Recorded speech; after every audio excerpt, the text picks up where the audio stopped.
On nous a fait remonter des questions, donc on a essayé tant que faire se peut d'y répondre un peu dans le déroulé de cette conférence en ligne. Néanmoins, n'hésitez pas à continuer à les poser tout le long de la conférence. On prendra un temps pour répondre à quelques questions à la fin de cette présentation. Voilà, et présentation qui vous sera envoyée évidemment en début de semaine prochaine, lundi ou mardi. Voilà, alors là, je vais disparaître. Hop. Alors, si j'y arrive, voilà. Et on y va. Donc, Dessiner, créer, liberté. Déjà, c'est quoi? Donc, c'est une association qui a été cofondée par Charlie Hebdo et SOS Racisme au lendemain des attentats de janvier 2015. C'est une association qui est née d'une nécessité. Excusez-moi, je vais un peu trop vite à la manœuvre.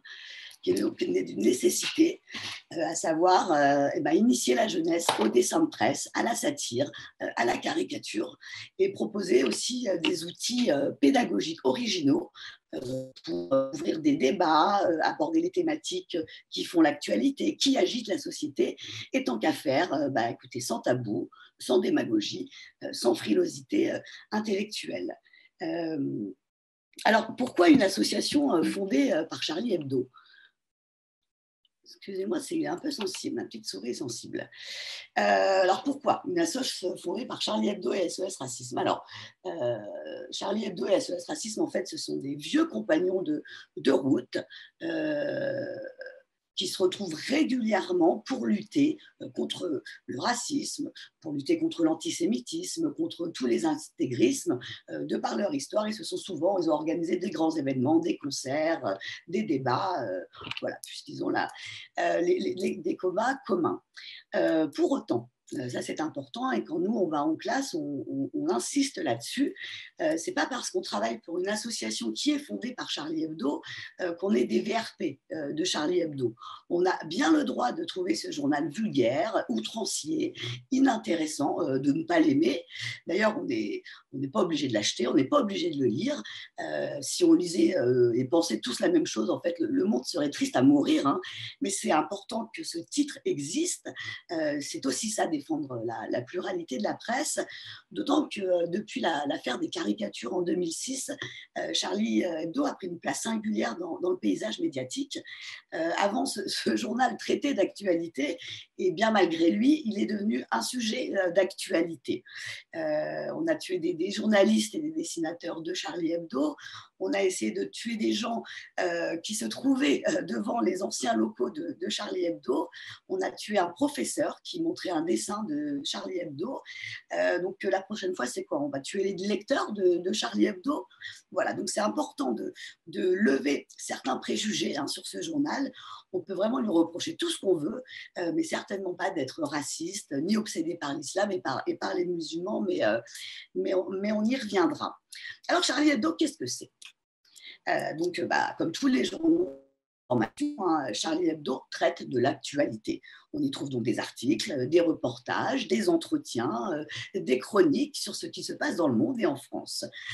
Comme dans toutes les rédactions, Charlie Hebdo, les journalistes et les dessinateurs ne partagent pas toujours la même opinion. On s'engueule énormément à Charlie Hebdo, mais ils sont attachés à des valeurs communes qui sont l'antiracisme, l'antimilitarisme, l'écologie, le féminisme, le refus de la société de consommation, le refus du libéralisme économique à outrance, et puis la défense du bien-être animal.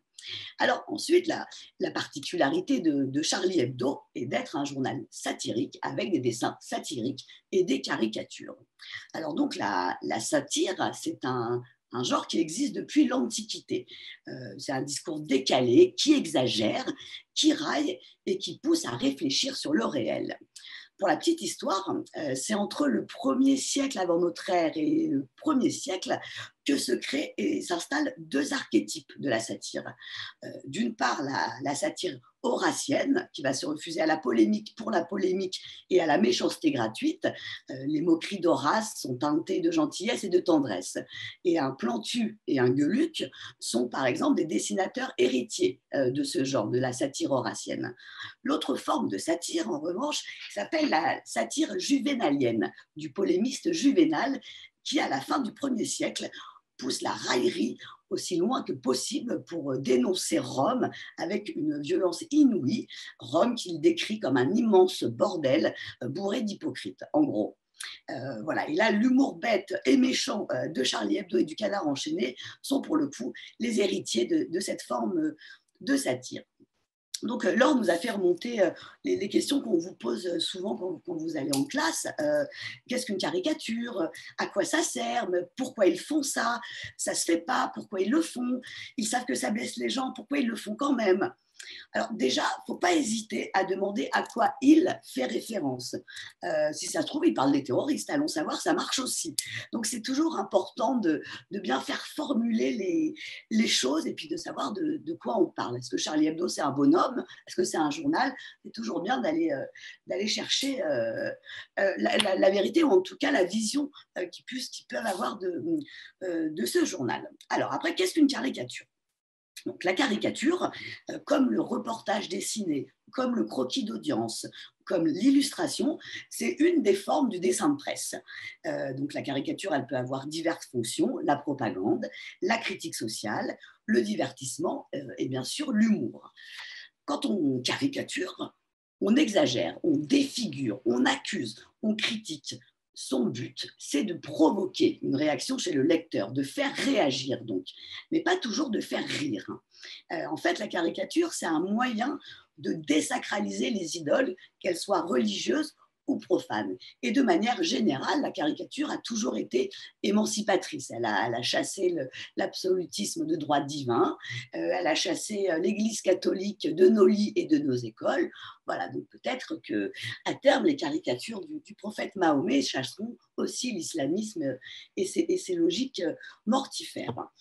Pour Cavana, qui est le fondateur de Charlie Hebdo, il s'agit de rire sans entrave, car, dit-il, rien n'est tabou, rien n'est sacré. C'est justement du pire qu'il faut rire le plus fort. C'est là où ça fait mal que tu dois gratter au sang. Pour Cavana, toujours, un bon dessin, c'est un coup de poing dans la gueule. Et pour Rhys, c'est aussi un coup de pied au cul. Donc, offusquer, c'est le jeu de la caricature, c'est même dans sa nature. Donc, la caricature, pour ramasser un peu tout ça, c'est un langage graphique, c'est un discours subjectif, c'est toujours un raccourci qui va exprimer le point de vue d'un dessinateur sur un ou sur plusieurs événements de l'actualité. Mais la caricature, c'est un langage qui s'inscrit dans une longue histoire française, avec ses codes, avec sa grammaire, avec ses techniques. Donc nous, c'est ce langage que nous tentons de transmettre quand nous intervenons dans les structures qui nous appellent. Donc on va rentrer dans le vif du sujet. On a préparé cette conférence en se demandant comment on aurait évidemment abordé l'attentat de Samuel Paty si on avait dû intervenir dans un lycée aujourd'hui, et bien que les enseignants aient évidemment fait le boulot la semaine dernière, mais au vu des incidents, des quelques incidents qui sont remontés, on n'est évidemment pas à l'abri d'avoir à revenir sur cette tragédie et sur les questions que les élèves auraient éventuellement à nous poser là-dessus. Alors, donc nous, de toute façon, on intervient à partir du CM2. Je crois que pour les journalistes de FECOF, c'est plutôt collège-lycée. En tout cas, nous, quel que soit le niveau de la classe, notre premier objectif, c'est d'écouter, c'est de libérer la parole, c'est de créer un climat propice au dialogue.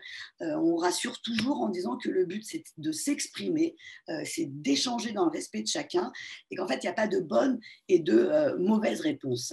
En général, on construit nos cours sur temps, en tout cas par exemple là pour Samuel Paty, un temps pour que chacun s'exprime et un autre temps pour reprendre la main et préciser, voire corriger des choses si besoin. Donc là, dans le cadre de l'attentat contre Samuel Paty, on interrogerait les jeunes sur ce qu'ils savent. Hein, si jamais ça commence une question sur, je sais même si c'est hors de propos par rapport à la mission qu'il nous a donnée pour intervenir, voilà, on demanderait qui est-il, comment a-t-il été tué, pourquoi, de quelle manière, quel est l'enchaînement des faits, comment vous l'avez appris, qu'est-ce que vous en avez pensé. Donc là, l'idée, c'est de savoir ce qu'ils savent, comment ils ont appris les choses, et puis qu'ils extériorisent leurs sentiments, que la parole circule, quoi.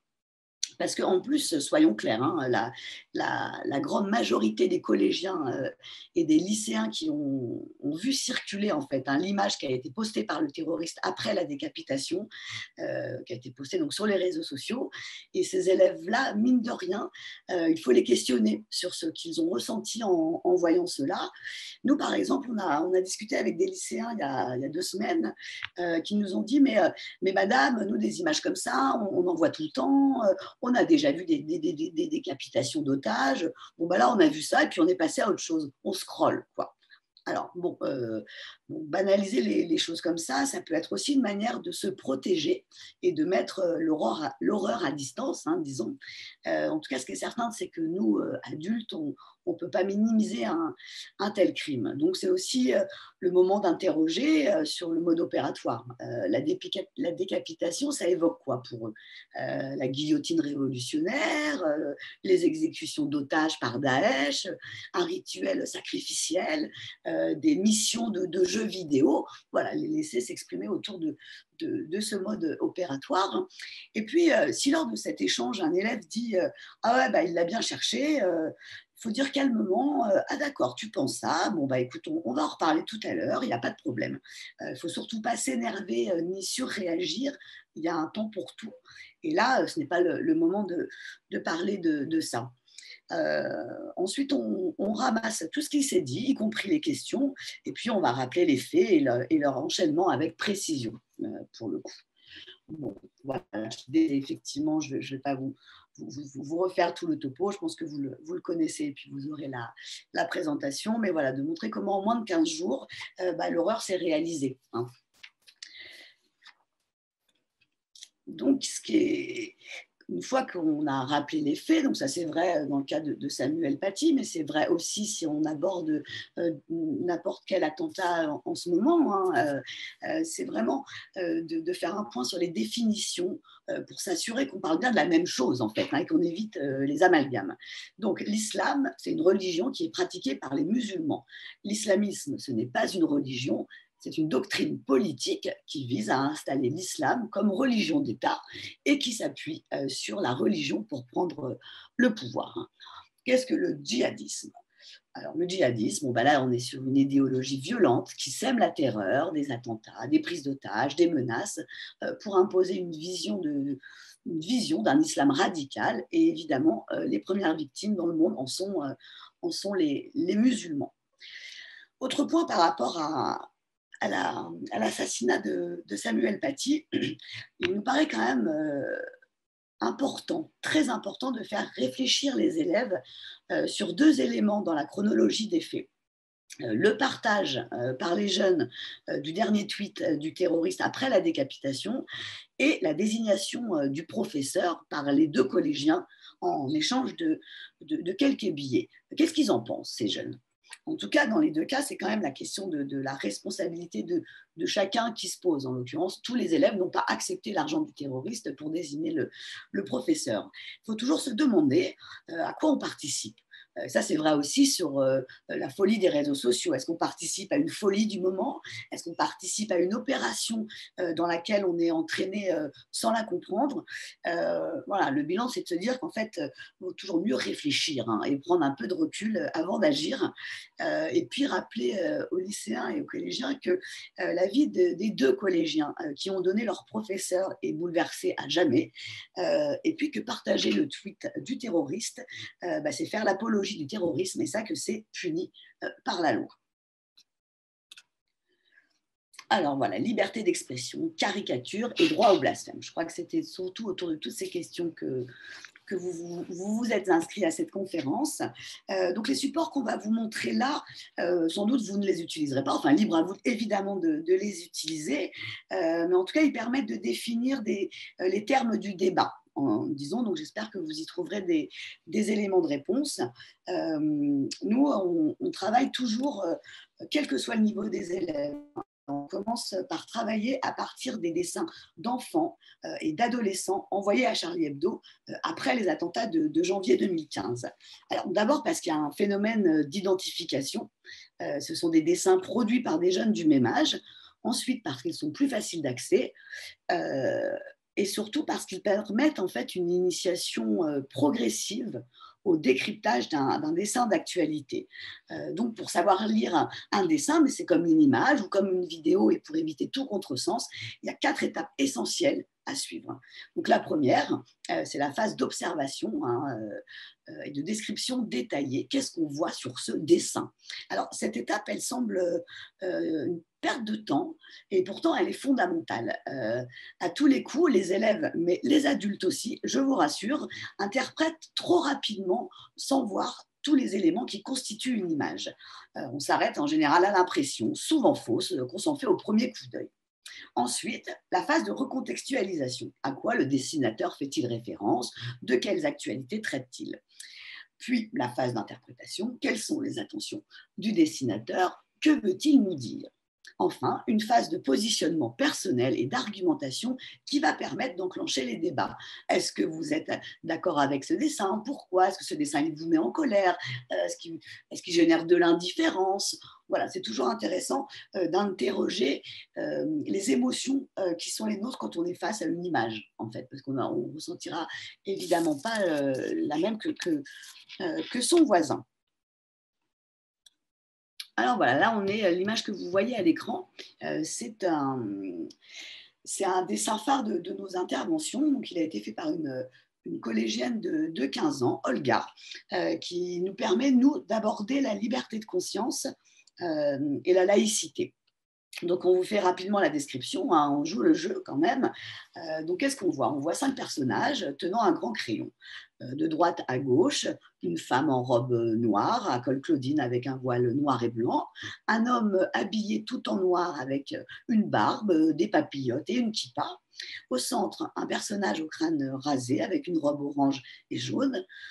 À côté, une femme avec une longue robe grise et un voile qui lui couvre la tête et le bas du visage. Et enfin, une jeune fille avec un pantalon noir, un t-shirt orange sur lequel est inscrit athée. Elle porte un enfant à la peau noire dans le dos. Donc, le dessin est titré Nous sommes tous Charlie. Et il est daté du 21 janvier 2015. Et donc, il est signé Olga, qui était en 3e 3 à l'époque. Donc, sur le dessin, les 4 personnages de droite font référence à 4 religions. De droite à gauche, le catholicisme, le judaïsme, le bouddhisme et l'islam. Le personnage de gauche représente une athée. Ils sont tous alignés sur le même plan, personne ne dépasse, et soutiennent ensemble un grand crayon de papier, donc symbole de la liberté d'expression. Alors, que cherche à nous dire la jeune Olga avec ce dessin? Ce dessin, il souligne la fraternité, déjà, et puis l'importance de défendre ensemble la liberté de conscience et la liberté d'expression, quelles que soient donc nos convictions et nos croyances, hein, qu'on croit en Dieu ou qu'on n'y croit pas. Ce dessin, il met aussi en évidence du coup la force de la laïcité, hein, qui est donc née en 1905. La laïcité, c'est quoi? C'est un principe, donc c'est le principe de séparation des églises et de l'État, et donc de l'impartialité de l'État à l'égard des confessions religieuses. C'est le respect de la conscience individuelle et la primauté de la loi sur les dogmes. En fait, la laïcité, c'est un principe, c'est une façon de concevoir et d'organiser une coexistence pacifique des opinions, des idées, des choix de vie et des croyances. La laïcité donc protège les croyants autant que ceux qui ne croient pas, les femmes autant que les hommes, les hétéros autant que les homosexuels. C'est un principe d'organisation du vivre ensemble qui garantit 2 libertés fondamentales, la liberté de conscience et la liberté d'expression. On est tous différents et c'est tant mieux. On a différentes croyances et c'est tant mieux, mais on est tous égaux devant la loi. Euh, En France, on est des citoyens avant d'être des croyants.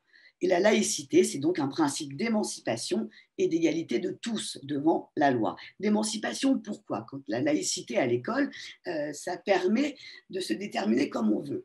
Elle offre à chacun la possibilité, quand on arrive à l'école, on dépose nos bagages culturels à l'entrée, et donc ça permet à chacun d'avoir la possibilité de réfléchir, de se forger ses propres opinions, de s'affranchir des idées familiales ou du milieu social et culturel de naissance. Voilà, en un mot, elle permet de nous émanciper et elle rappelle qu'il n'y a pas de liberté religieuse ou de liberté de croyance qui serait supérieure aux autres libertés. Avec ce dessin-là aussi, on pose une question. Mais être athée, est-ce que c'est croire en rien? Donc évidemment, athée, ce n'est pas croire en rien. Ce n'est pas parce qu'on ne croit pas en Dieu qu'on n'a pas de valeur. On peut très bien croire en l'humanité, en l'humanisme, aux droits de l'homme, à la science, au Big Bang. On peut croire en l'amour. Voilà, donc ce dessin, il nous permet d'aborder ces questions-là. C'est un dessin très pacifique qui met tout le monde d'accord, très symbolique.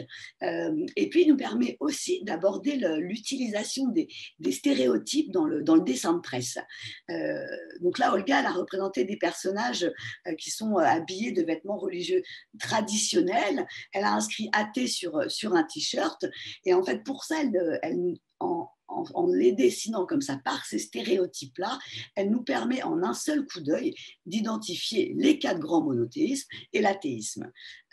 Alors évidemment, dans la vraie vie, les croyants ne sont pas visibles comme ça. On ne porte pas forcément tous ces vêtements ostentatoires qui sont là ceux de pratiquants stricts, voire au service de Dieu. Mais si tout le monde avait été en jean t-shirt, on n'aurait pas compris ce que voulait dire Olga. Et ça, le dessin de presse use souvent de stéréotypes. Alors attention, pas de clichés, mais de stéréotypes pour aller droit au but. C'est pour ça que c'est un raccourci. Ensuite, donc ce dessin, il est titré Nous sommes tous Charlie. Donc, il est important de faire le point sur ce slogan. J'arrive pas à le dire moi-même. Je suis Charlie, qui a pu poser quelques problèmes et qui peut en poser encore. Donc, notamment interroger les élèves sur comment ils le comprennent, ce slogan, je suis Charlie. Et puis après, nous, on déroule de cette manière-là, en disant que dire je suis Charlie après les assassinats des 7, 8 et 9 janvier 2015, ça pouvait signifier je me reconnais dans les valeurs du journal Charlie Hebdo. Mais pour beaucoup, dire je suis Charlie lors des grandes manifestations du 11 janvier 2015, par exemple, qui ont rassemblé plus de 4 millions de personnes, alors que le journal était à peine lu par 30 000 personnes, ce n'était pas dire je suis Charlie Hebdo, c'était affirmer je défends la liberté d'expression, ou je n'ai pas peur, ou encore je partage un deuil, ou je défends la liberté de la presse. On peut donc ne pas aimer Charlie Hebdo, ne pas le lire, mais être Charlie quand même. On peut être Paris, on peut être Bataclan, être Bamako, être Nice, bref, être solidaire avec les victimes du terrorisme. Alors, une fois qu'on a abordé la liberté de conscience et le principe de laïcité, qu'on en a un peu discuté, on aborde le sujet qui fâche, la liberté d'expression, ses limites, et puis le droit au blasphème. Donc, avec ce dessin-là, qui va nous permettre d'aborder ces questions-là. Qu'est-ce que le blasphème? Peut-on critiquer les religions? Est-ce que critiquer une religion, c'est s'attaquer aux croyants? Que signifie respecter un croyant? Est-ce que c'est se plier à ses interdits religieux? Pourquoi l'interdiction du blasphème n'est pas compatible avec la liberté d'expression? Pourquoi ce dessin est emblématique de la liberté d'expression? Donc ça, c'est un dessin qui a été réalisé par Louis, un collégien de 13 ans à l'époque, et donc qui a été aussi envoyé à la rédaction de Charlie Hebdo après les attentats de janvier. Donc, que voit-on sur ce dessin? Il est très BD, ce dessin. Il est vraiment très satirique. Le dessin est coupé en deux. À droite, on voit un personnage barbu dont seule la moitié du corps est dessinée. Il est vêtu d'une tunique blanche, d'un turban. Il s'appuie sur une canne. À gauche, sur un fond vert, dans une bulle, qui est donc aussi un procédé classique de la bande dessinée et du dessin de presse, il dit « Ce n'est pas dit qu'on n'a pas le droit de me représenter à moitié ». Assez vite, là, les élèves comprennent grâce à cette phrase « Ce n'est pas dit qu'on n'a pas le droit de me représenter à moitié » que le personnage est Mahomet et que ça fait référence à la représentation du prophète de l'islam. Donc ici, en dessinant que la moitié donc, du corps du prophète, le jeune dessinateur, Louis, a utilisé un processus humoristique pour transgresser un interdit religieux. Il le contourne pour mieux l'interroger et pour en rire. Voilà, effectivement, nulle part il n'est pas dit qu'on n'a pas le droit de représenter le prophète à moitié. Alors, cet interdit religieux, en plus, il varie quand même selon les époques selon le pays.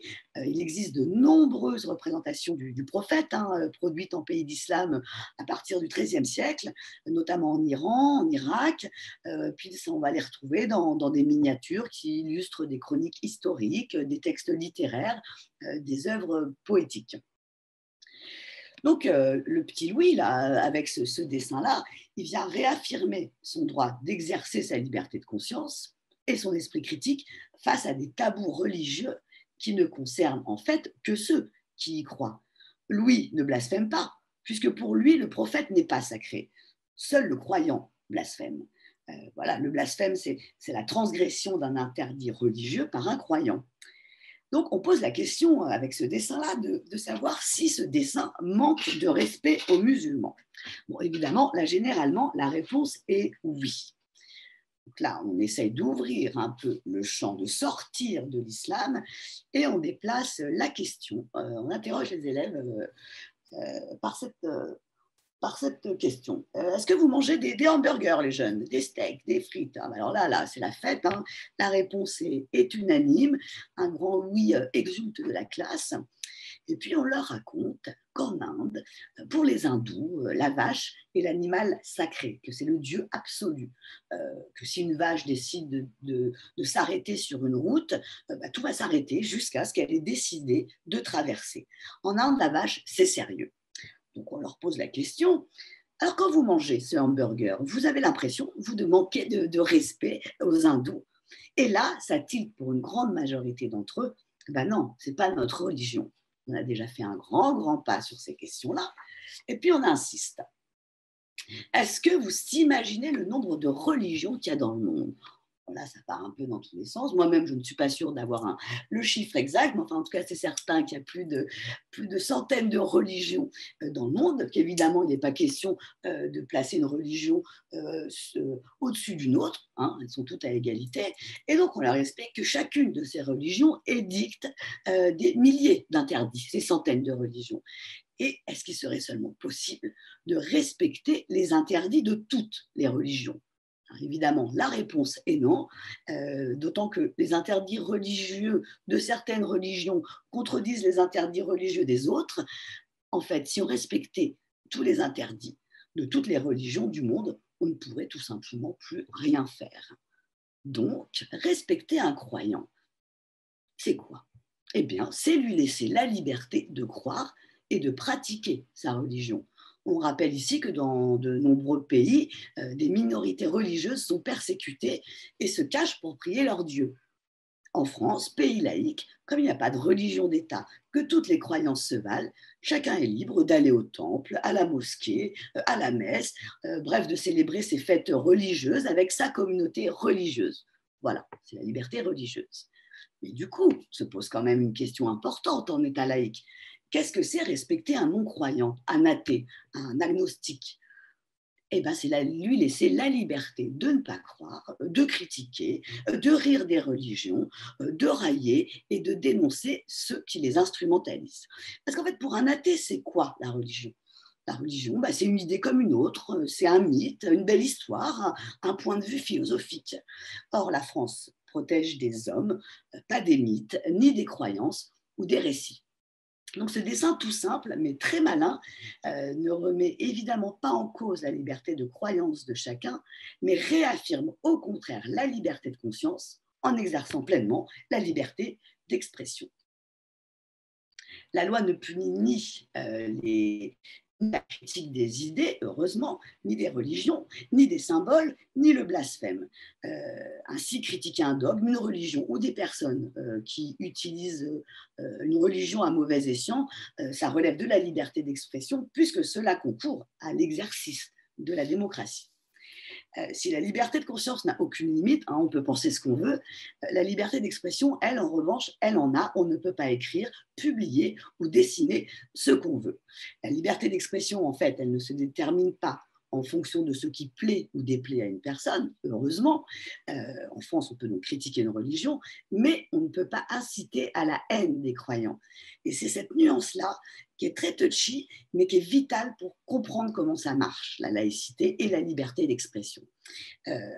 Combattre les religions et les fanatismes, ce n'est pas s'attaquer aux croyants.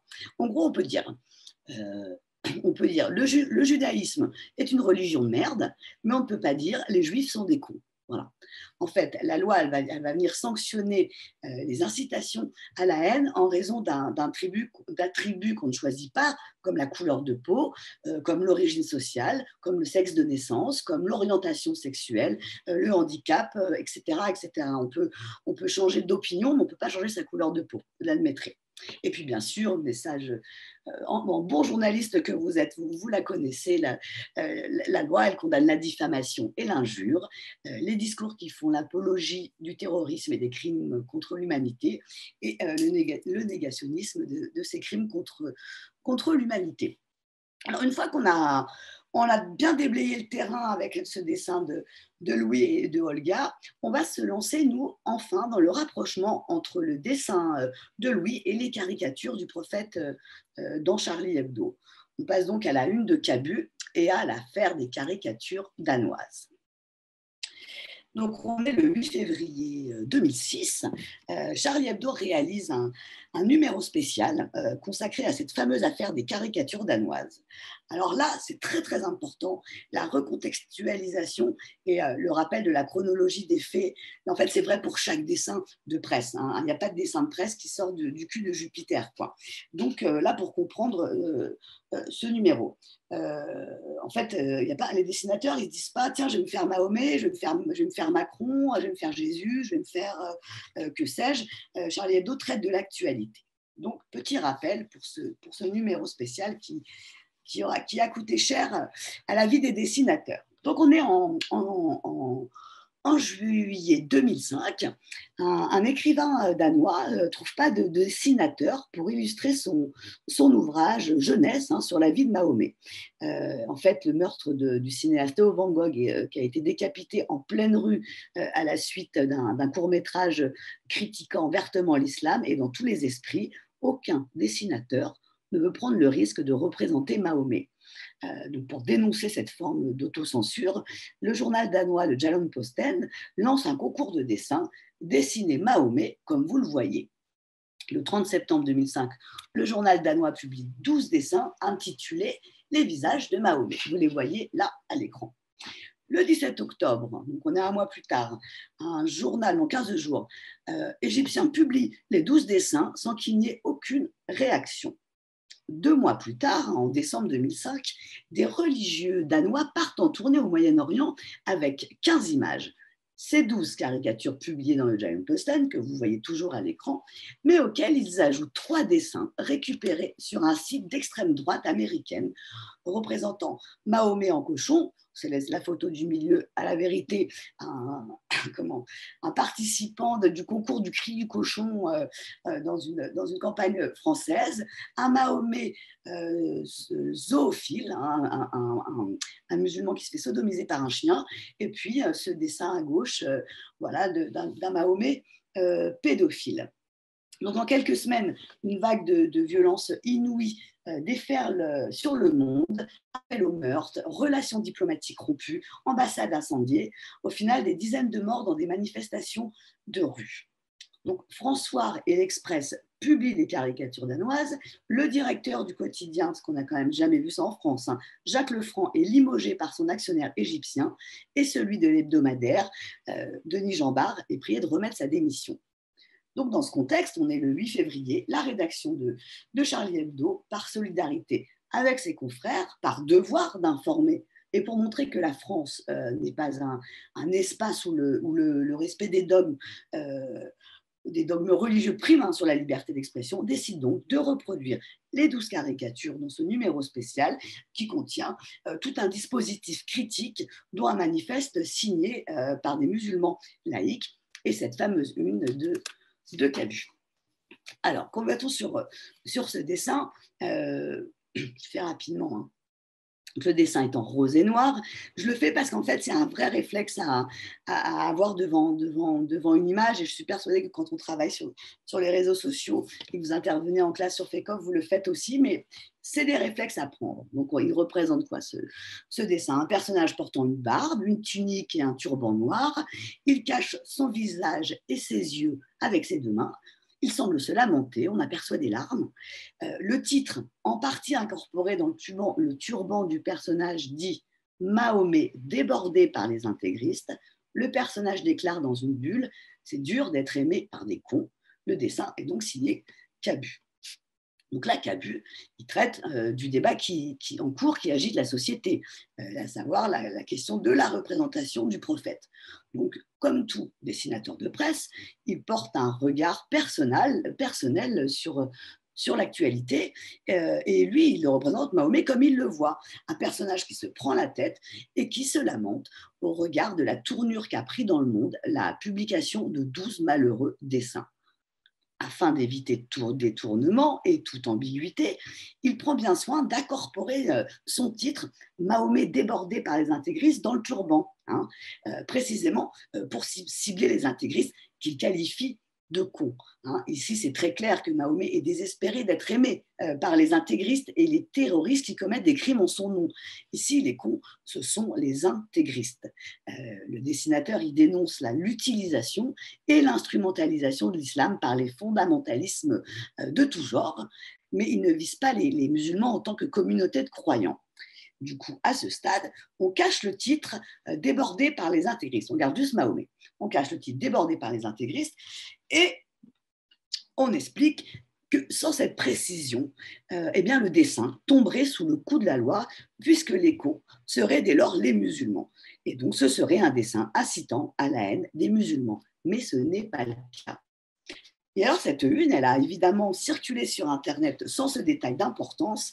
Certains comme les 3 images qui ont été rajoutées aux 12 dessins danois, ont manipulé volontairement cette image en effaçant une partie du titre afin d'entretenir cette confusion, critique de l'islamisme et incitation à la haine envers les musulmans. Voilà, d'où l'importance, hein, avant de partager une image qui circule sur les réseaux sociaux, d'aller vérifier sa source, son support de publication et sa date de parution, mais on va y revenir. En tout cas, ce qui est vrai, c'est qu'avec ce numéro, pour la première fois, l'équipe de Charlie s'est trouvée confrontée à la mondialisation numérique et à la viralité des réseaux sociaux. Charlie n'avait pas de site, hein, à l'époque. Donc les caricatures du journal ont été décontextualisées, manipulées, précipitées dans d'autres espaces géographiques et culturels que celui où elles ont été créées. Donc, des pays aussi qui n'ont pas la tradition de la satire à la française, ou en tout cas qui n'étaient sans doute jamais tombés sur un journal satirique comme Charlie.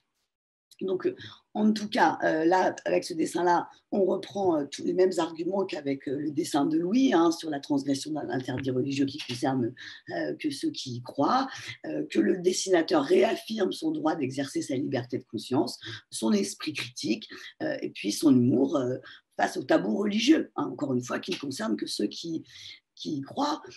Par ce dessin aussi, Cabu rappelle que les religions n'ont pas à jouir d'un statut à part, pardon, d'un traitement de faveur ou d'une exception qui les placerait hors du champ de la critique, du doute, du débat ou de la polémique. Et c'est exactement aussi ce qu'a fait Coco dans la caricature que Samuel Paty a projetée à ses élèves. On a eu quelques questions là-dessus, donc on va l'analyser ensemble, ce dessin.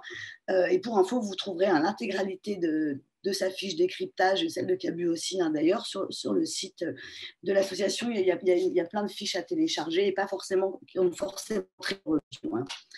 Alors, le dessin de Coco montré par Samuel Paty. Alors, hein, toujours le même réflexe. Je bois un petit coup d'eau. Est-ce que ça se passe bien pour vous? Comme j'ai pas de nouvelles, n'hésitez pas. Vous êtes encore là? Bon. Donc, toujours le même réflexe avant d'analyser un dessin. Qu'est-ce qu'on voit sur cette image? Donc, le dessin est en noir et blanc, avec une touche de jaune. Il représente un homme entièrement nu, se prosternant et portant une barbe fournie et un bonnet blanc. Une grande étoile jaune à 5 branches cache l'anus du personnage et laisse apparaître une paire de testicules et un bout de phallus. En haut, le titre du dessin, Mahomet, une étoile est née. En bas à droite, la signature de la dessinatrice Coco. Alors, à quoi fait référence ce dessin? De quelle actualité traite Coco? Donc, ce dessin, il est paru le 19 septembre 2012, à la dernière page de Charlie Hebdo, avec de nombreux autres dessins dans la rubrique Les couvertures auxquelles vous avez échappé. À quoi il fait référence? Donc, fin juin 2012, un film américain intitulé Innocent of Muslims, l'innocence des musulmans, est diffusé dans un petit cinéma indépendant sur Hollywood Boulevard devant moins de 10 spectateurs. Il a été réalisé par un copte égyptien résident en Californie sous le pseudonyme de Sam Bassil, dont le but, dira-t-il, était de montrer les hypocrisies de l'islam en mettant en scène des passages de la vie de Mahomet. Donc, c'était un film à très petit budget qui se voulait humoristique et qui tourne le prophète en dérision. On peut voir des extraits sur Internet encore. En fait, un véritable navet, hein, pour les amateurs de nanar, c'est pas mal. Donc, porté par de très mauvais acteurs, avec des blagues lénifiantes, tous les accessoires sont en carton, il y a les moustaches, les postiches sont grotesques, des incrustations outrancières et qui montrent un Mahomet bisexuel, obsédé par le sexe, voleur, coureur de jupons. Le 2 juillet 2012, un extrait du film est posté sur YouTube en anglais, aucune réaction. En septembre 2012, l'extrait est sous-titré en arabe. Et là, le Moyen-Orient s'embrase une nouvelle fois et dénonce un blasphème envers Mahomet et les musulmans. Les manifestations violentes se multiplient. Les missions diplomatiques américaines sont attaquées en Égypte et 4 diplomates sont assassinés donc, en Libye, dont le consul des États-Unis. Au Soudan, des assauts ont même carrément lieu contre les ambassades d'Allemagne et du Royaume-Uni sans qu'on comprenne très bien pourquoi. La haine appelle la haine, sans doute. Donc évidemment, encore une fois, comme tout dessinateur de presse, la Coco traite de l'actualité en cours. Elle porte un regard personnel sur l'impact de l'innocence des musulmans dans une partie du monde musulman. Donc, à l'image de ce navet cinématographique dont Mahomet est le héros, la dessinatrice met en scène le prophète en reprenant des codes du cinéma hollywoodien. Le titre, Une étoile est née, est la traduction littérale de A Star is Born, un film musical américain de 1954. Quand le dessin a été fait, il n'y a pas eu ce même film sorti en 2018, et en tout cas qui raconte le succès d'une jeune chanteuse. Et puis, A Star is Born, l'étoile est née, c'est aussi une expression courante pour qualifier l'ascension triomphale d'un artiste. L'étoile jaune à 5 branches sur les fesses du personnage est un clin d'œil aux étoiles que l'on retrouve sur le Walk of Fame, hein, vous savez, ce trottoir d'Hollywood Boulevard où fut d'ailleurs diffusé le film en question et où figurent les noms des célébrités. Ça n'a strictement rien à voir avec l'étoile de David qu'on ne représente pas comme ça, si telle avait été la volonté de la dessinatrice. Je le dis parce qu'on m'a posé la question. Donc voilà, donc ici en fait, la star c'est Mahomet.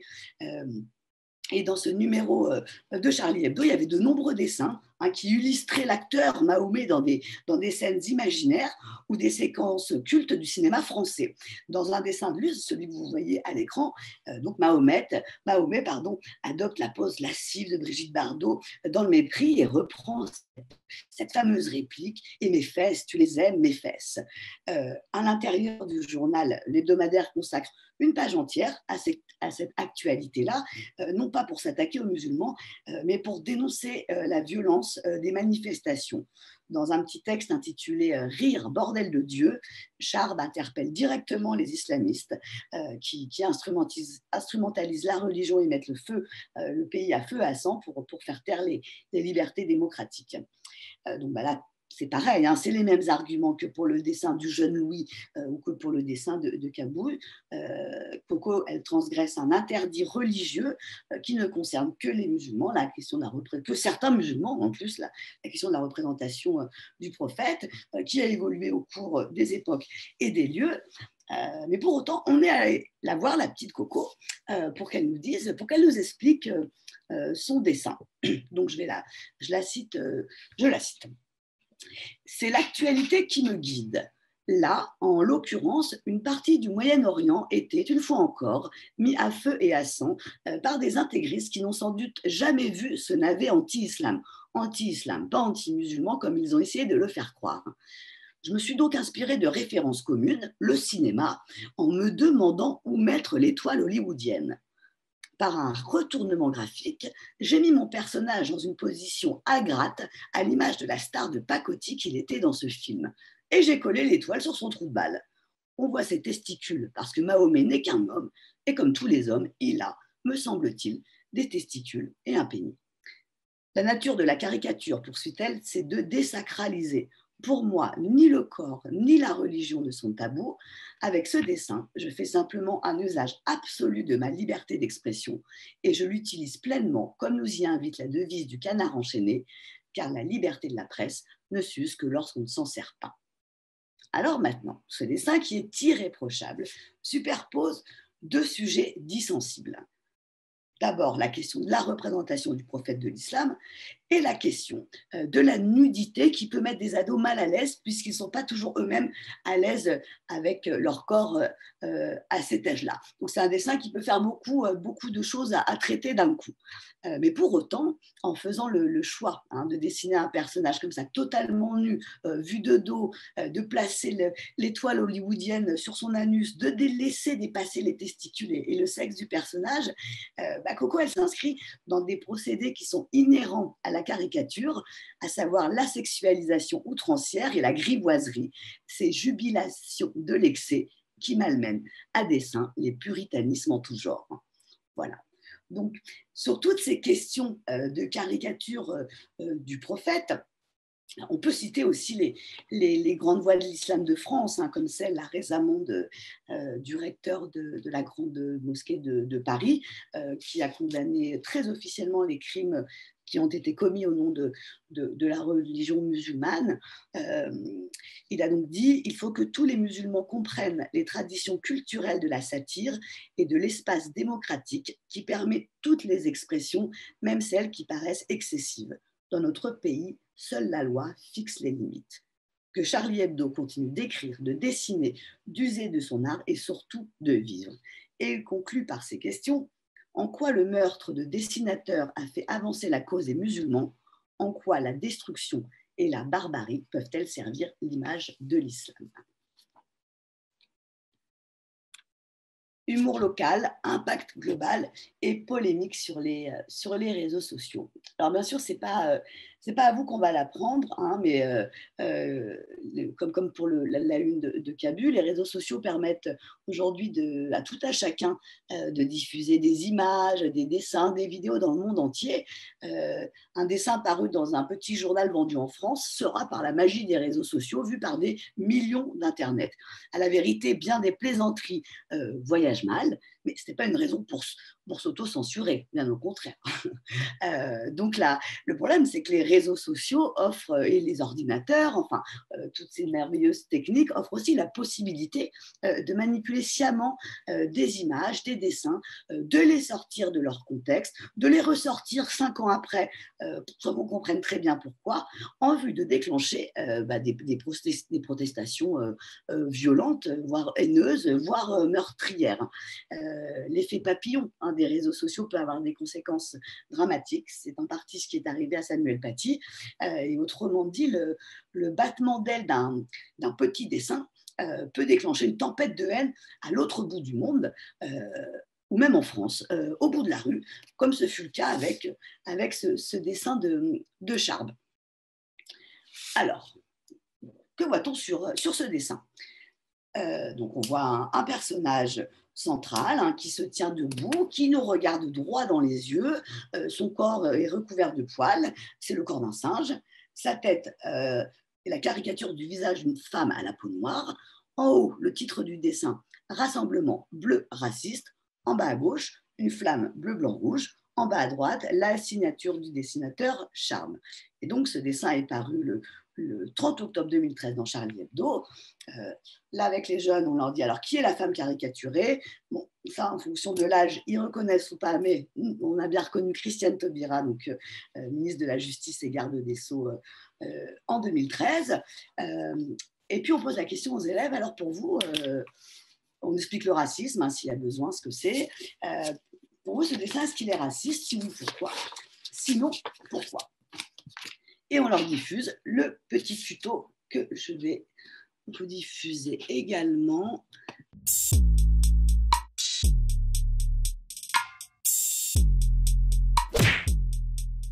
Raciste, pas raciste. Décryptage. Le 30 octobre 2013, Charlie Hebdo sort en kiosque. Sur la dernière page du journal, on trouve ce dessin. Une polémique éclate. Ce dessin est jugé raciste. Alors, raciste ou pas raciste? Description. D'abord, que voit-on? On voit une caricature du visage de Christiane Taubira, ministre de la Justice et garde des Sceaux en 2013, le logo du Front National, devenu le Rassemblement National en 2018, un corps recouvert de poils avec une longue queue, 2 mains et 2 pieds se tenant debout. C'est le corps d'un singe. En haut, un titre détourne un slogan du Front National. Le Rassemblement Bleu Marine, nom de la coalition d'extrême droite menée par Marine Le Pen lors des législatives de 2012, devient ici Rassemblement Bleu Raciste. En bas à droite, la signature du dessinateur, Charb. En fait, la composition du dessin est similaire à celle d'une affiche de campagne politique. Un slogan, une personnalité, un logo. Super, mais c'est quoi le rapport? Qu'est-ce qu'il s'est passé dans l'actualité pour que le dessinateur associe une caricature de Christiane Taubira avec le corps d'un singe et le logo du Front National? Pourquoi fait-il un jeu de mots avec le nom de la coalition de Marine Le Pen? Contexte. Ce dessin a été publié le 30 octobre 2013 dans Charlie Hebdo. Charlie Hebdo est un hebdomadaire qui sort chaque mercredi. Comme tous les journaux d'information, Charlie Hebdo traite de l'actualité. On y trouve donc des articles, des reportages, des entretiens et des chroniques sur ce qu'il se passe en France et dans le monde. Mais la particularité de Charlie Hebdo est d'être un journal satirique avec des dessins satiriques et des caricatures. La satire est un genre qui existe depuis l'Antiquité.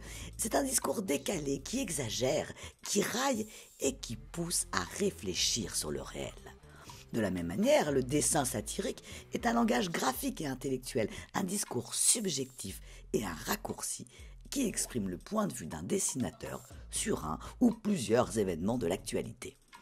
Dans ce cas précis, Charb réagit à ça. Un photomontage posté sur Facebook en septembre 2013 par Anne-Sophie Leclerc, alors candidate du Front National à la mairie de Rethel dans les Ardennes. Questionnée par les journalistes d'Envoyé spécial le 17 octobre 2013, voici ses explications. Tout est dit entre les mots. Hein. Elle arrive comme ça, elle débarque comme ça. Franchement, c'est une sauvage, quoi. Elle prend tout le monde. Quand on lui parle quelque chose de grave à la télé, aux informations, n'importe où, elle vous fait un sourire, mais il faut voir un sourire du diable. C'est une sauvage, voilà. À la limite, je préfère la voir dans un arbre après les branches que de la voir comme ça au gouvernement, hein, franchement.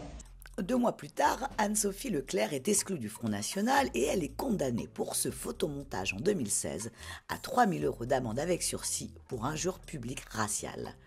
Mais Charb réagit également à ça.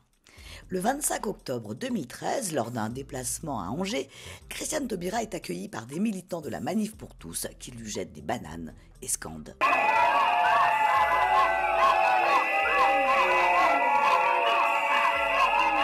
Pourquoi des attaques d'une telle violence ? Quelques mois plus tôt, en mai 2013, la loi sur le mariage pour tous, portée par Christiane Taubira, est promulguée. Désormais, les homosexuels peuvent célébrer leur union au même titre que les hétérosexuels. Une loi fortement critiquée par la Manif pour tous, un collectif d'associations qui regroupe des croyants traditionnalistes, des intellectuels de la droite conservatrice, des partisans du Front National, des militants d'extrême droite et des homophobes notoires. On a parfaitement le droit de critiquer et de s'opposer à une politique, en l'occurrence à cette loi de Christiane Taubira. Mais les propos d'Anne-Sophie Leclerc qui parle de Christiane Taubira comme d'une sauvage à remettre dans un arbre et ce slogan crié à Angers « La guenon, mange ta banane » dépassent le cadre de la liberté d'expression et d'opinion. En reprenant de vieux poncifs racistes hérités de l'époque coloniale qui associent les Noirs à des singes et donc implicitement à des sous-hommes, la Manif pour tous n'attaque pas la garde des Sceaux pour ses idées, mais en raison de sa couleur de peau. Avec ce dessin, Charb pousse jusqu'au bout la rhétorique de ses discours nauséabonds. En parodiant une affiche du Front National, en caricaturant Christiane Taubira en singe et en qualifiant la coalition de Marine Le Pen de rassemblement raciste, il met en scène ce qu'il dénonce, le racisme. D'ailleurs, le 12 novembre 2013, 2 semaines seulement après la publication de ce dessin, l'hebdomadaire d'extrême droite Minute, proche du Front National, publie cette couverture. Que voit-on sur cette couverture ? Une photo de Christiane Taubira, la bouche ouverte, un titre « Maligne comme un singe », un sous-titre « Taubira retrouve la banane ». Une polémique éclate, l'ensemble du gouvernement juge cette couverture ouvertement raciste et en appelle avec les associations antiracistes à l'interdiction du journal Minute. L'hebdomadaire assume sa une et se défend en invoquant un humour transgressif et un second degré à la Charlie. En 2014, le tribunal correctionnel de Paris condamne le directeur de publication de Minute à 10 000 € d'amende pour incitation à la haine raciale. Mais alors, pourquoi le dessin de Charb, lui, n'est-il pas condamné ? Dans les 2 cas, Christiane Taubira est assimilée à un singe. Dans les 2 cas, on use d'humour et de second degré pour servir un propos. Sauf que les intentions sont totalement opposées. Analyse. D'abord, Charlie Hebdo n'est pas Minute. Qui publie ? Dans un cas, il s'agit d'un dessin publié dans un journal satirique qui lutte contre le racisme depuis toujours. Par exemple, en 1995, Charlie Hebdo lance une pétition pour faire interdire le Front National et s'efforce à chaque élection de faire barrage à l'extrême droite. Dans l'autre cas, il s'agit d'une couverture éditée par un journal d'extrême droite régulièrement condamné pour diffamation et injures raciales. Un journal obsédé par l'immigration qui surfe sur la haine des étrangers et des citoyens français qui ne seraient pas vraiment français en raison de leurs origines ou de leur culture. Ensuite, la une de Minute et le dessin de Charb visent des objectifs totalement différents. Quelle est la cible ? Avec sa parodie d'affiche, Charb cible directement l'idéologie du Front National. Il ne vise pas Christiane Taubira, mais dénonce au contraire le racisme dont elle est victime. La couverture de Minute, elle, joue sur les ambiguïtés de la langue française et cherche à faire passer du racisme pour de l'humour. Elle s'attaque directement à la personne de Christiane Taubira, non pas pour sa politique et ses idées, mais uniquement en raison de sa couleur de peau. En revanche, si le dessin de Charb ne circule pas dans son intégralité comme ce fut le cas sur Internet, mais uniquement avec la caricature de Christiane Taubira grimée en singe, sans le logo du Front National ni le titre « Rassemblement bleu raciste », il devient dès lors un dessin raciste.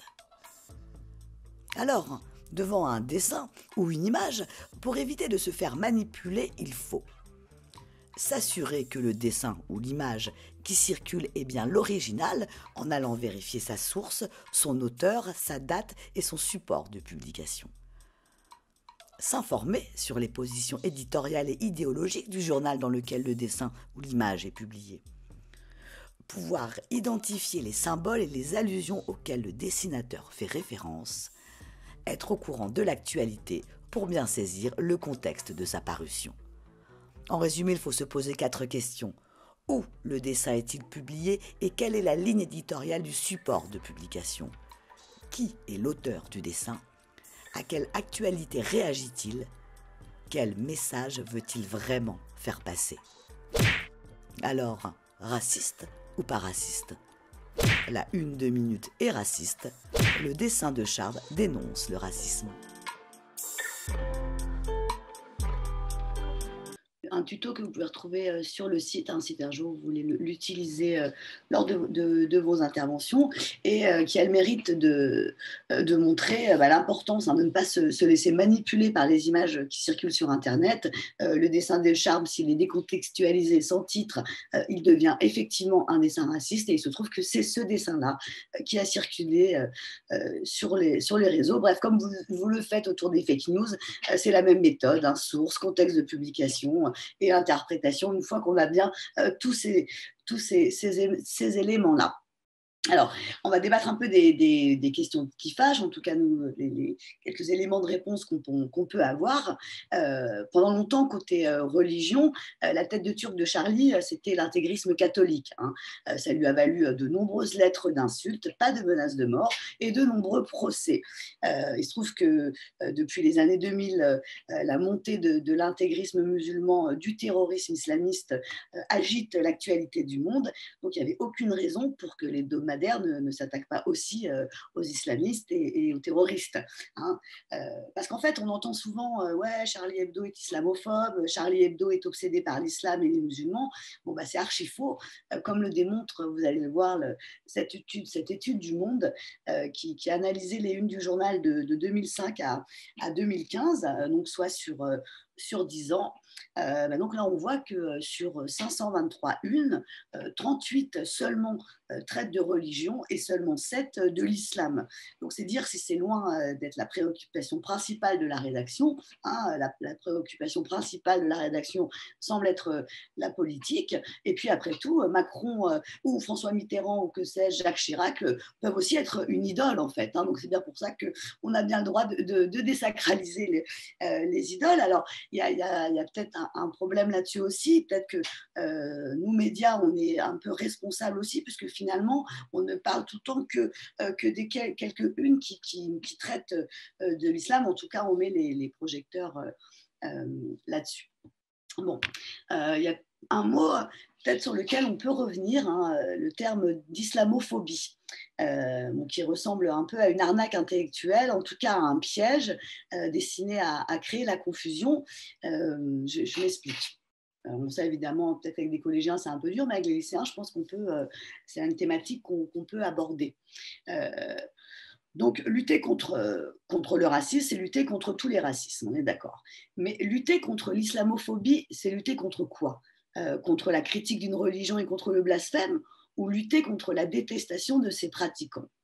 D'un point de vue sémantique, purement sémantique, l'islamophobie désigne la peur de l'islam. Alors on peut avoir peur d'une religion, on peut avoir peur de l'islam, on peut avoir peur du catholicisme ou du bouddhisme. C'est sans doute complètement idiot, mais en fait c'est pas un délit. Faut pas, encore une fois, pas confondre la critique des idées ou la peur d'une religion avec la critique des identités et la peur d'une appartenance religieuse. La religion se confond ni avec une ethnie, ni avec un peuple. On n'est pas d'origine musulmane, me semble-t-il. Critiquer une religion, ce n'est pas du racisme envers les personnes qui pratiquent cette religion. Ensuite, il est parfaitement licite de se foutre de la gueule d'Abraham, de Moïse, de Jésus. Pourquoi faudrait faire une exception avec Mahomet? Faire une exception avec l'islam, en fait, accorder des traitements de faveur ou des accommodements pour une religion, là oui, ce serait raciste. Comme si les gens de confession musulmane n'avaient pas le sens de l'humour. Alors, il se trouve que ceux qui utilisent le terme d'islamophobie l'emploient effectivement généralement pour dénoncer la haine à l'égard des musulmans. Alors peut-être que le terme approprié, ça devrait être musulmanophobie, pas facile à dire, ou racisme anti-musulman, si on veut vraiment pointer du doigt ce racisme-là, ou tout simplement racisme, puisqu'il vise un groupe en raison de ses croyances religieuses, ce qui pour le coup est un délit en France. Et puis, il ne faut pas oublier que ce terme, islamophobie, tente justement d'apparenter la critique d'une religion et le blasphème à du racisme. Et l'utilisation de cette notion aboutit à des contresens graves, à faire passer des antiracistes pour des racistes, comme c'est le cas pour Charlie Hebdo, et surtout cherche à réintroduire le délit de blasphème en France. Alors là aussi, nous, journalistes, on a peut-être une responsabilité sur ce point. Peut-être qu'on devrait, plutôt que d'employer ce terme islamophobie pour désigner une incitation à la haine des musulmans, peut-être qu'on devrait plutôt parler de racisme anti-musulman. Parce qu'en fait, le pendant de l'islamophobie, ce n'est pas l'antisémitisme, c'est la judéophobie, en l'occurrence. Alors, pourquoi on parle de racisme et d'antisémitisme pour le coup? Pourquoi deux mots distincts?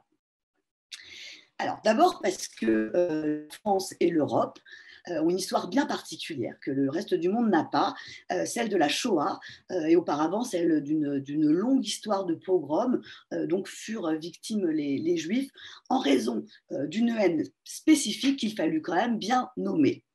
Ensuite, parce que le racisme, il est souvent fondé sur une différence visible. L'antisémitisme, non. C'est le rejet de quelque chose qu'on ne peut pas repérer. On entend souvent, oui, les Juifs sont partout, les Juifs dirigent le monde, les Juifs sont solidaires entre eux. Mais alors pourquoi peut-on dire qu'ils sont partout? Parce qu'on ne les voit nulle part, en fait, d'une certaine façon. On ne dit pas des Noirs qu'ils sont partout et qu'ils dirigent le monde. Le Juif, c'est celui qui est parmi nous, mais on ne sait pas où il est. Il y a toujours quelque chose de profondément paranoïaque dans l'antisémitisme. Enfin, assumer racisme et antisémitisme, ça permet aussi de clarifier certaines positions. Si on se réclame de l'antiracisme, mais que l'on a un problème avec les Juifs, et l'emploi du mot antisémitisme, c'est que l'on n'est pas antiraciste. Une logique de haine est une logique de haine, voilà, si elle se déploie, qui peut entraîner la destruction de groupes de population. Autre question qui revient souvent, alors ça c'était vrai il y a quelques années, là nos jeunes le connaissent un peu moins, mais pourquoi Charlie Hebdo est relaxé alors que Dieudonné est condamné? On peut rire de l'islam, mais on ne peut pas rire des juifs. Alors, effectivement, suite au numéro que je vous ai montré tout à l'heure, le numéro spécial avec la une de Cabu, Charlie Hebdo a été assigné en justice par des organisations musulmanes, l'UOIF, la Ligue islamique mondiale, la Mosquée de Paris, donc pour 3 dessins, la une de Cabu, 2 dessins danois, celui qui représente Mahomet avec une bombe dans le turban, et celui avec Mahomet qui refoule des kamikazes encore fumants et qui déclare « Stop, nous n'avons plus de vierges ». Donc ces dessins été poursuivis pour injure publique et discrimination à l'égard d'un groupe en fonction de sa religion. Donc à l'issue d'un procès passionnant que vous pouvez pas revoir mais revivre avec le film de Néné Lecomte, C'est dur d'être aimé par des cons, donc l'hebdomadaire est relaxé. En gros, là, pour faire rapide, la jurisprudence en France protège le droit à l'excès, à l'outrance et à la satire, et a validé aussi le devoir d'informer qui était la mission de ce numéro spécial. En revanche, les propos de Dieudonné relèvent de l'antisémitisme le plus grossier. Dieudonné a été très très drôle, et puis il a basculé. Voilà, Quand il déclare dans le journal du dimanche « Les Juifs sont d'anciens négriers reconvertis dans la finance, le spectacle et maintenant l'action terroriste », là ce sont des allégations qui visent clairement un groupe en raison de son appartenance, et qui fait écho à ce que je vous disais tout à l'heure, sur cette espèce de paranoïa autour des Juifs. Donc pour ces propos-là et pour bien d'autres, hein, Dieudonné a été condamné parce qu'en fait c'est un appel à la haine.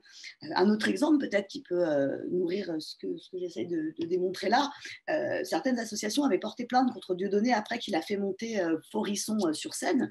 Donc Forisson c'est un négationniste notoire, et le négationnisme, alors que ce soit celui de la Shoah ou celui du Rwanda, enfin d'un crime contre l'humanité, c'est puni par la loi, mais pourquoi en fait, on ne s'attaque pas à une idée, en l'occurrence, par exemple, le judaïsme, mais là, on s'attaque à une réalité historique, à savoir l'extermination de millions d'êtres humains. On parle, c'est concret. Hein. Et puis, c'est important aussi de rappeler, parce qu'il y a une forme de victimisation aussi de la part de certains musulmans, qu'en fait, l'incitation à la haine envers les musulmans, elle est sanctionnée par la justice. Il y a des tas d'exemples. Éric Zemmour est régulièrement condamné pour provocation à la haine raciale envers les musulmans. Pour autant, il est toujours sur C8. Hein. Bon, ça, après, c'est le choix des rédactions. Le journal Valeurs Actuelles a été condamné pour sa couverture clairement raciste de septembre 2013 qui illustrait une femme voilée et qui titrait «L'invasion qu'on nous cache». Et puis Charlie Hebdo a fait condamner Brice Hortefeux en 2009 pour incitation à la haine des musulmans suite à ses propos quand il parlait d'un arabe et qu'il déclare quand il y en a un, ça va, c'est quand il y en a plusieurs que ça peut poser problème. Voilà, donc là, toujours la même chose, il ne faut pas confondre la critique des idées ou des religions avec la critique des identités et des croyants. Et puis, Charlie Hebdo a eu de nombreux procès, il ne faut pas l'oublier, alors surtout avec les extrémistes chrétiens et la Griffe. La plupart du temps, effectivement, le journal a été relaxé, mais il est arrivé parfois qu'il soit condamné pour injure. En revanche, jamais pour appel à la haine. Alors maintenant, est-ce qu'on peut rire des juifs et de l'antisémitisme? Évidemment qu'on peut rire des juifs et de l'antisémitisme. On peut rire des juifs comme dans le film de Rabbi Jacob avec Louis de Funès, des juifs orthodoxes.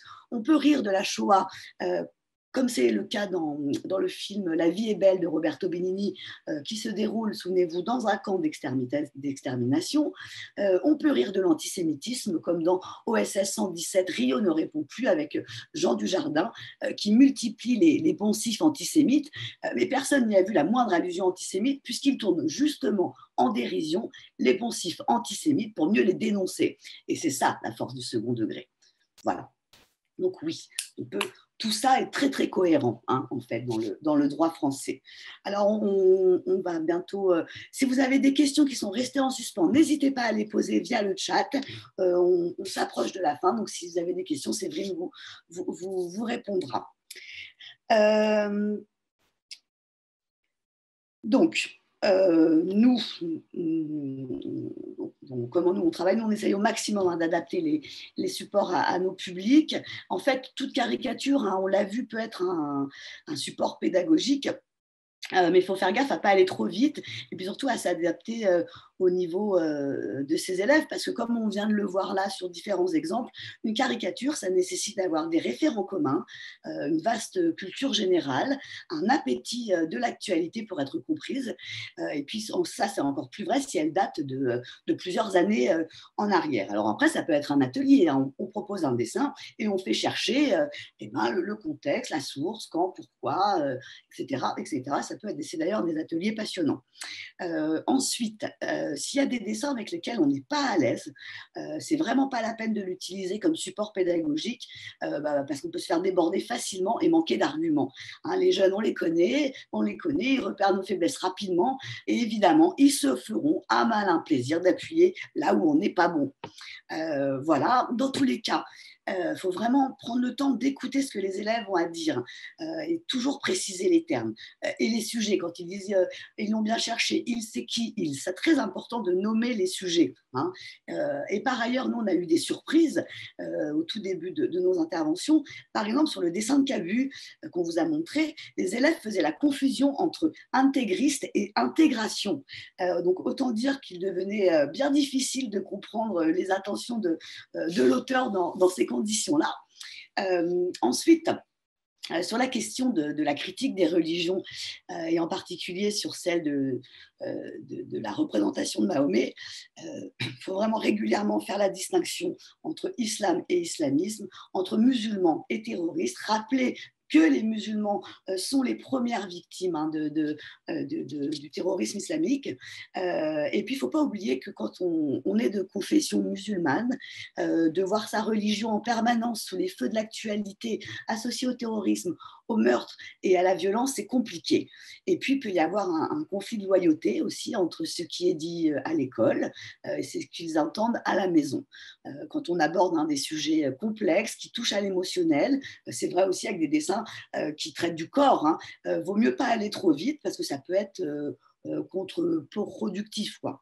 Donc c'est pour ça que nous on travaille pas sur la une de Kabu lors de l'intervention.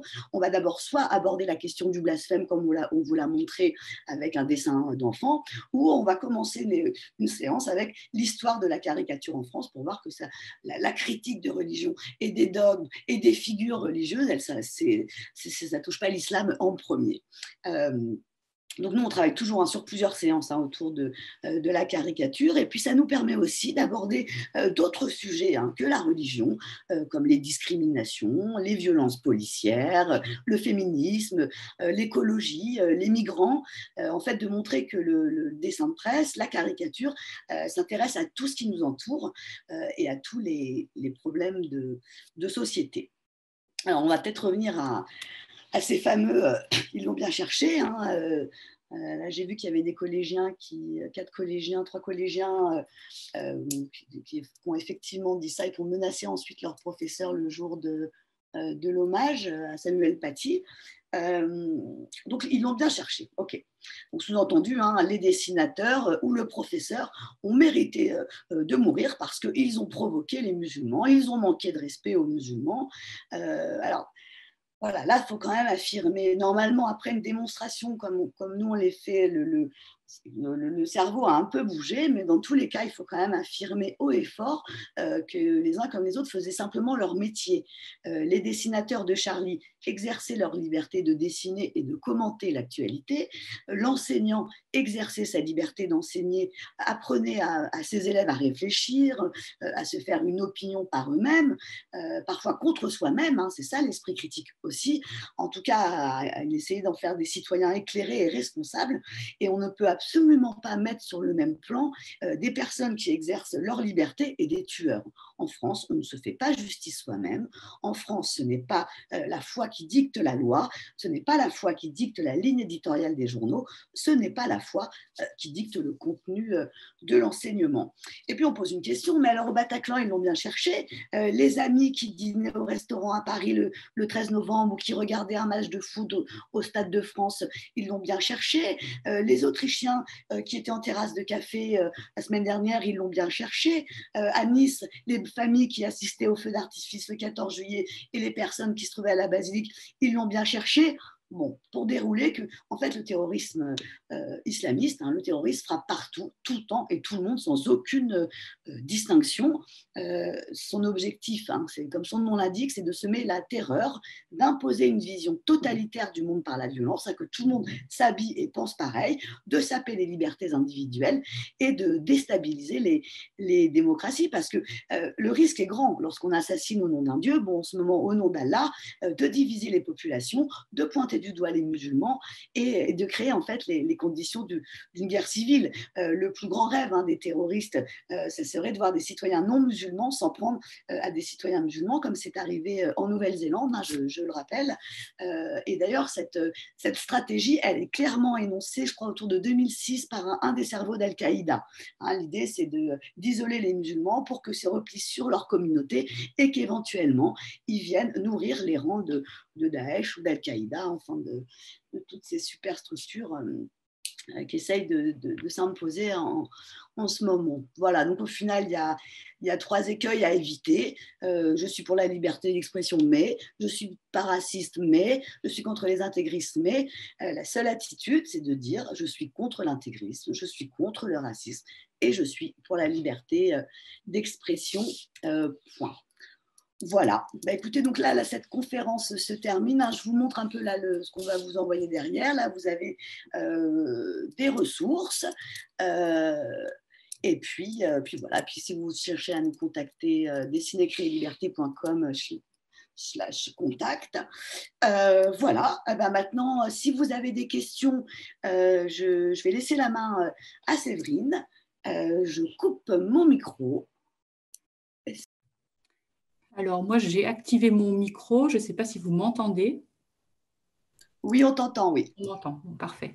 Vu le temps, il est déjà 16 heures. Je ne vais pas répondre à toutes les questions, mais je vais répondre à quelques-unes d'entre elles et on reviendra vers vous pour répondre à toutes celles que vous avez envoyées là sur la fin de cette séance.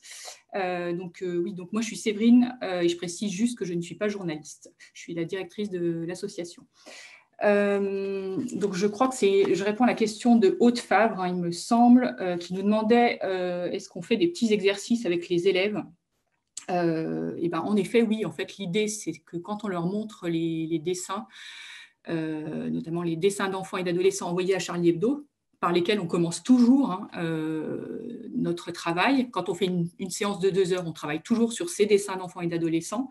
Les dessins satiriques de Charlie Hebdo ou d'autres journaux viennent toujours dans le cadre d'un parcours de plusieurs séances. Donc, on commence toujours par les dessins d'enfants. Et donc, l'exercice qu'on leur fait faire, c'est c'est les 4 étapes d'analyse du dessin qu'avait présenté Agathe tout à l'heure. Hein.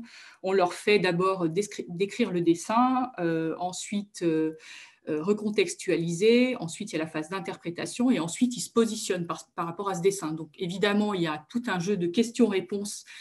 C'est très interactif, hein, on leur montre les dessins et l'idée c'est qu'on aille les chercher, qu'on leur pose des questions pour qu'ils s'expriment et que la parole circule autour de ces dessins et des thématiques qui en émergent. Donc voilà pour cette question.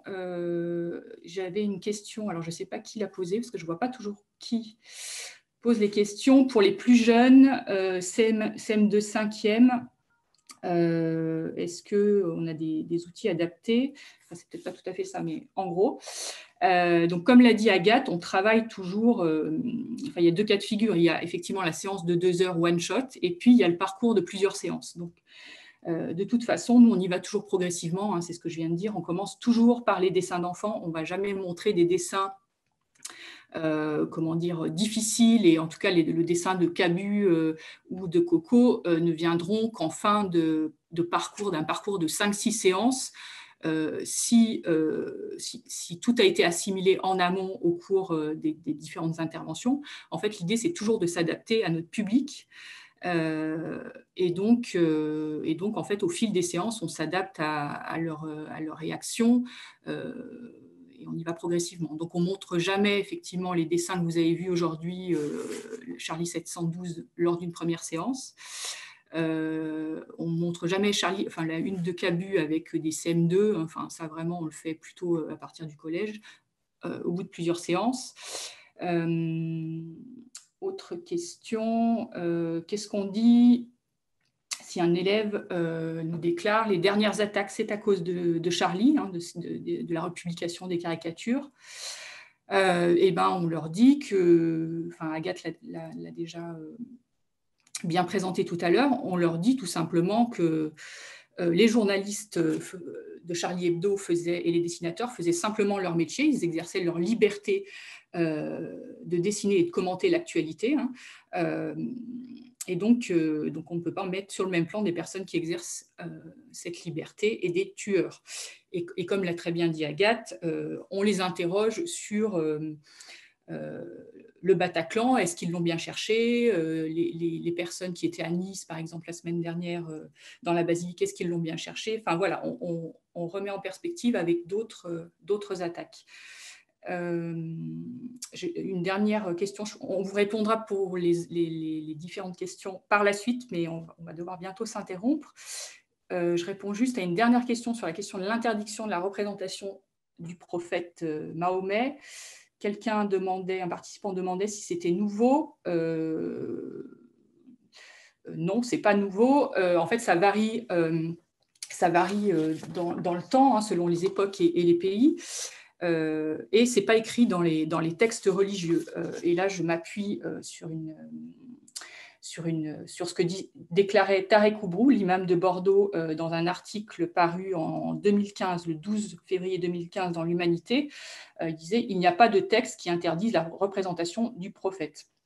Donc voilà, ce n'est pas écrit dans les textes. Et c'est interdit et vraiment variable dans le temps, selon les pays. Voilà.